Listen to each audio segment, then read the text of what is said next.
Hello everyone, I'm Matiana and I am back with another hair transplant update.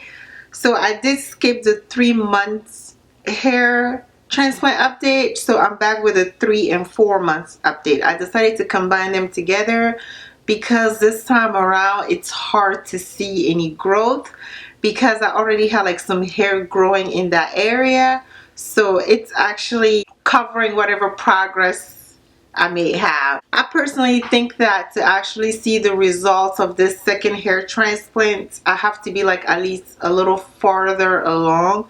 I think I might start to see around the 6 months mark, simply because I have hair that's covering the progress. If the hair is growing like really close to my scalp and then the other hair is growing like at its normal rate, it's obviously going to cover the slower growing hair.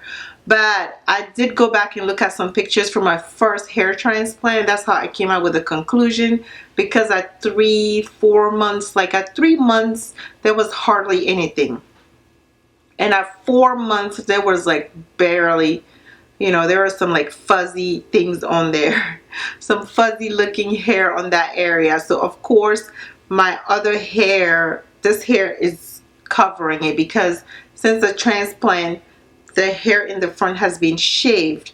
And then it takes like up to 4 months to start seeing growth. So the first 3 months there's like hardly any growth, plus my regular hair from the previous transplant that has not been affected, so that's still growing normally.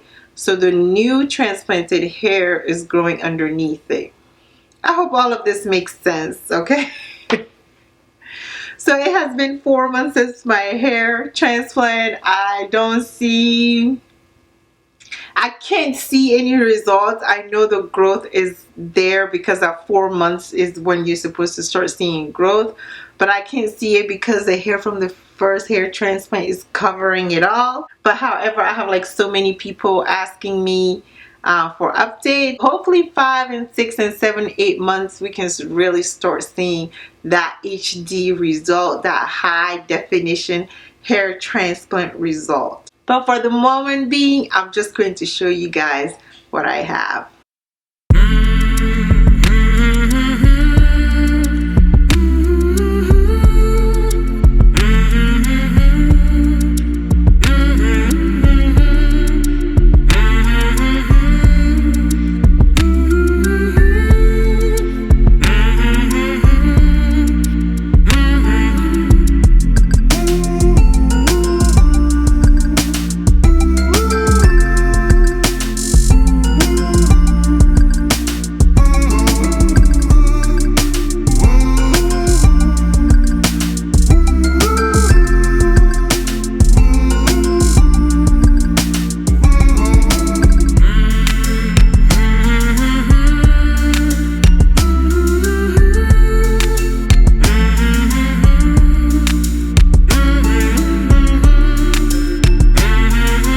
The back is not affected, it's still growing.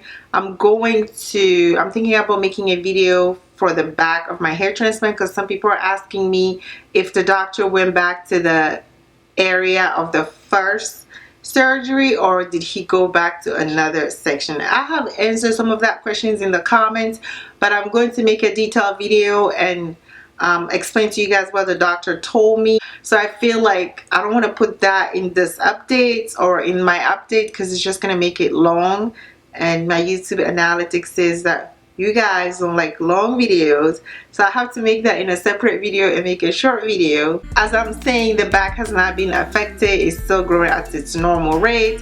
It's long enough to the point where now I feel like I can pinch it. I feel like if I wanted to braid it into like a little box braid, I can. So the back has never been an issue.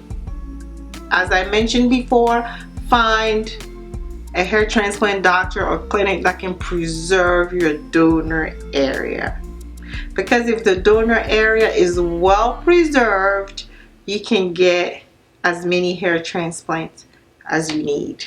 So if you watched this video till this point, make sure you subscribe to my channel. Leave all questions and comments down below. You can also follow me on Instagram at Matiana. I'll see you in the next video.